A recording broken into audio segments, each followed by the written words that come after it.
যে আপনারা নারী হেনস্থা করে আপনাদের ভোটার কমাচ্ছেন, মূলত এটা ভুল করছেন। আপনাদের নারী ভোটার হচ্ছে 51%, 51 কিংবা 50-এর আশেপাশেই হবে। তো এই নারী হেনস্থা সহ বিভিন্ন যেই দল কর্তৃক ঘটনাগুলো ঘটতেছে, আমরা আপনাদেরকে জানাতে চাই সংবাদ সম্মেলনের মাধ্যমে যে আপনারা নারী হেনস্থা করে আপনাদের ভোটার কমাচ্ছেন, মূলত এটা ভুল করছেন। যেহেতু অর্ধেক ভোটার নারী, তাহলে আপনাদের নারীদের প্রতি আরও সম্মান দেখানো উচিত ছিল।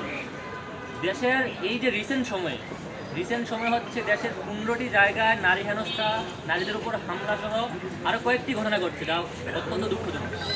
আমরা আপনাদেরকে বলতে চাই, প্রত্যেকটা প্রার্থীদেরকে বলতে চাই, আপনারা নারী নিরাপত্তা নিশ্চিত করেন। অবশ্যই জনগণের যে নিরাপত্তা নিশ্চিত করবেন, কিন্তু এখানে হচ্ছে নারীদের একটু অগ্রাধিকার দিতে হবে। যেহেতু আপনাদের 50%, 51% হচ্ছে নারী ভোটার, তাদেরকে এখানে অগ্রাধিকার দিতে হবে। তাদের উপর যে হামলা আসছে, এই হামলাগুলো বিবেচনা করে আপনারা যেই 8-9 দিন আছে এখন নির্বাচনের, ওই দিনগুলো আপনারা বিবেচনা করবেন। আরেকটা ব্যাপার হচ্ছে